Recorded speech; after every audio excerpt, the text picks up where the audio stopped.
Hey there friends, wanted to make a video for you guys about how we can get the guess number working for you guys. Let's go ahead and take a look at what we've got here for our description really quickly. So we're going to make a program that utilizes a while loop. Inside this while loop we're going to constantly guess some numbers over and over and until we get it right, hopefully. And then we can include whether or not the guess is too high, whether the guess is too low, something along those lines. I know a lot of you guys had some questions on this during class, so I wanted to make sure that we have a good idea of what's going to happen here. So the first thing I did was make my guess number class. I made unit 4 package as well. We're going to start off with a main method. Remember, very nice, convenient shortcut for that. Inside here we have something that we're going to have to create called a scanner. And we did this earlier in one of the previous units. We haven't really come back to it yet. This is going to make a comeback this unit as well. So the first thing that we are going to do is we're going to create this thing called a scanner. You will notice that as I type it out, it comes up red. The main reason for this is because this is a class that we actually have to import from our library. If you hover over the scanner itself, you will notice that there is an option for you to import the class. If you select that, you should see this line of code right here. This is, again, something that we'll be starting to utilize a lot in our programs, getting some user inputs from the keyboard. Naming our scanner object, I kind of personally like to name it KB for keyboard. And what we do is we build a brand new scanner. And for the keyboard, if we want to read the keyboard, we will have to use something called system.in. Eventually, our scanner, we can show that we can read different types of data and other things besides our keyboard, like other files. But for right now, we'll just read the keyboard. Coming forward from here, what we're going to do is we're going to start asking the user to type in some guesses. We can go ahead and actually try to create a random number between, I don't remember the range we wanted, from 1 to 10. Look at that. So let's first create that random integer for us. I'm going to call it random. We'll very likely utilize the math.random class that we have used before, math.random. Multiply it by the number of values we want. We want 10, and then add to get to your minimum value that we have, which is 1. So I now have a random number, and this is the number or the target that I'm going to try to start guessing. From here, we have to start asking our user to actually type in their random number and start guessing. So we're going to have to prompt the user first with probably a system.out.println, something along the lines of please enter your guess.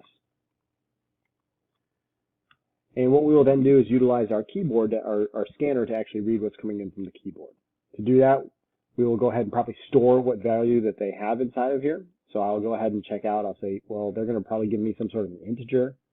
I'm going to call this user guess. And what I'm going to do is take my keyboard and I'm going to read the next integer. Our keyboard, as you kind of might have seen pop up there, has several different values that it can read. Once you type the name of your keyboard and you type dot, you can see next int is up here. Another one we oftentimes use is going to be called, all the way down at the bottom, we got all these nexts. We've got next boolean, next double, next line, takes a whole entire line. There's a lot of different variations of using this, but again, we'll be using the one that's called next int for this particular example. Now that I have their guess, I could just compare it right away, but the thing is that we want to make sure that we keep asking the user over and over until they actually guess this right. So this is probably going to utilize some sort of a loop in which we have to identify what exactly they have typed in and see if we've gotten this correct or not. So for me, personally, I like to use Boolean variables to control my loops. And I like to kind of maybe use a variable called done.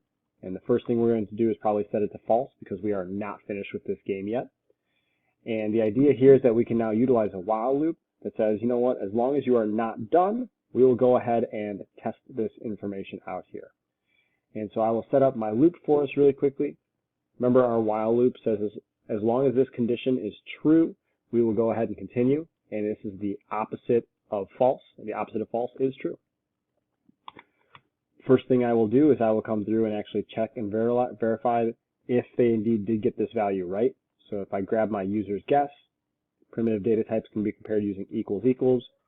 If this is actually equal to my random number, then I'm going to go ahead and probably print something out like congratulations. You guessed your number. The number. There's probably some other situations that I could have, so I first off check to see if I got it right. Another scenario is what if this number was too large? So what if my user guess was actually larger than the random number that I had?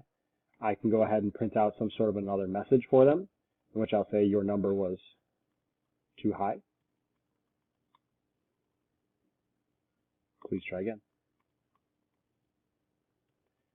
There is another scenario that we do have. Oh, this probably should have been an else if statement. And there's another scenario, if it wasn't equal to it, it wasn't greater than, by default it does have to be less than as well. So we could test otherwise if the user guess was less than the random number, but again, logically, this should automatically happen for us. And this might be another printout that says your number was too small. Please try again.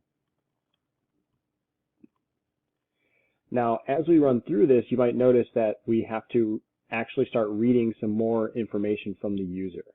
And so with this, what we can do is we'll have to, again, scan through something one more time. There's a couple different ways to do this going forwards. Typically what I will probably do, and just the way that I've set this up, if the user has guessed it correctly, I probably want to change my done to be true. Congratulations, you've guessed the number. I think you are done with the game.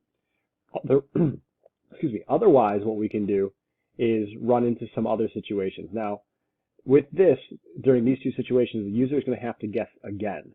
And so with this, we're going to have to come through and actually take our scanner and probably ask them to type in one more number for us. So I'll come in to say, please enter another number, another guess. And once again, we will take our value that the user has typed in. So it's going to be user guess. We're going to overwrite this value. I'm going to use my keyboard again, and I'm going to read the next integer that they read in for me. Similarly, what I can do with this, copy this and paste this down here. Now, this probably is not the most concise way of doing this, since I am technically reusing these two lines of code, but it's going to work for right now. And so what we're going to go through is we're going to say, you know what, I'm going to keep going through this guess over and over. As soon as you do get this actual guess correctly, I will change the value to be true, and we will be done. And then at the end of the game, I think we should pretty much be good to go from here. I should probably enter your guess between 1 to 10 for the very first one. Let's just run this, see how this thing goes, and then from there we can kind of adjust as necessary. Please enter a guess between 1 and 10. I'm going to go right in the mid. Actually, you know what? My favorite number is 47, so I'm going to try 4. Solid. Okay, let's try first run through. I guess that doesn't necessarily show us that it's working. Maybe I'll try one that doesn't work. Okay. Oh, there's no way. No way. Okay, that was insane. 2 in a row. Can't complain with that. So if we look at the value that I have here, it says, oh no, your number was too small. Please try again. So I'm going to keep trying a number more numbers. Let's try one higher. Your number was too small. Maybe I'll try the largest number. Oh darn. Okay. So now we actually have to play the game. I'll try right in the middle. 5 was too big, so I've got 3 or 4, it looks like, and I'm going to guess a 4, and we got it. Congratulations, got the number. So all in all, the new things that we have to really look into for this one are all about how we build this scanner.